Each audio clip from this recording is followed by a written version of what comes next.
نبی پاک صلی اللہ تعالیٰ علیہ وسلم نے یوں بیٹھے بیٹھے ایک دن صحابہ سے فرمایا یار روز نہ بیٹھے رہا کرو، وقفے سے ملا کرو۔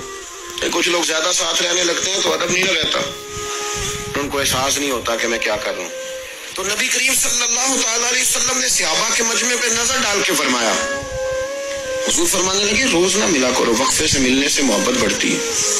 حضرت صدیق اکبر بھی مجمع میں بیٹھے تھے، وہ بھی 3 نمازوں میں نہ آئے تو پیچھے ہی نماز پڑھ کے چلے گئے۔ ایک روایت ہے عصر مغرب عشاء، اور دوسری جگہ لکھا کہ نہیں ظہر عصر مغرب تھی، پیچھے نماز پڑھی چلے گئے، پھر عصر پڑھی چلے گئے، پھر مغرب پڑھی، اور حضور نے ظہر کے بعد حضرت انس بن مالک سے پوچھا ابو بکر نہیں آئے؟ پھر عصر کے بعد پوچھا ابو بکر نہیں آئے؟ پھر مغرب کے بعد پوچھا ابو بکر نہیں آئے؟ تو حضرت انس بن مالک کہتے میں بھی حیران تھا کہ وہ نماز تو پڑھ کے گئے ہیں، اور حضور کا طریقہ تھا کہ سلام پھیر کے پیچھے دیکھتے تھے، تو حضور نے دیکھ لیا، پھر بھی 3 دفعہ پوچھا کہ وہ آئے نہیں؟ سمجھے میری بات کو؟ حضور فرما رہے ہیں نماز پڑھنے تو ساری دنیا ہی آتی ہے، وہ تو اسپیشل آیا کرتا تھا، وہ آیا نہیں جناب صدیق اکبر۔ تو حضرت انس کہتے میں نے جا کے دروازے پہ دستک کی، حضرت انس قریب رہتے تھے نا حضور کے، تو نبی پاک کے لاڈلے تھے، تو پھر لوگ بھی ان کا لاڈ دیکھتے تھے کہ یہ حضور کا قریبی ہے۔ وہ کہتے میں نے دروازے پہ دستک دی تو حضرت ابو بکر صدیق فرمانے لگے کیسے آئے ہو؟ میں نے کہا یار آپ چنگے سیانے بندے، حضور نے 3 دفعہ پوچھا ہے، 3 دفعہ پوچھا ہے۔ تو حضرت سیدنا ابو بکر صدیق دوڑے آئے، حضور حکم ہو؟ تو نبی کریم نے فرمایا یار سارا دن تو نظر ہی نہیں آیا، تو کدھر تھا تو؟ سارا دن ملا ہی نہیں۔ اللہ کرے آپ کے اس جملے کے حسن کی سمجھ آئے۔ آپ دیکھیں جو چاشنی یہاں ٹپک رہی ہے، جو وقار یہاں ٹپک رہا ہے، ذرا اس کا مزاج کو دیکھیں، اور یار تو نظر ہی نہیں آیا سارا دن۔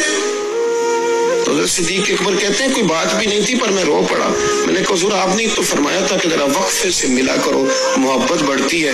تو حضور فرمانے لگے ابو بکر میں نے کہا تھا پر تجھے تو نہیں نہ کہا تھا، تو کوئی اور تھے جن کو کہا تھا، تجھے تھوڑا کہا تھا، اور اتنے بڑے جملے نہیں ملیں گے۔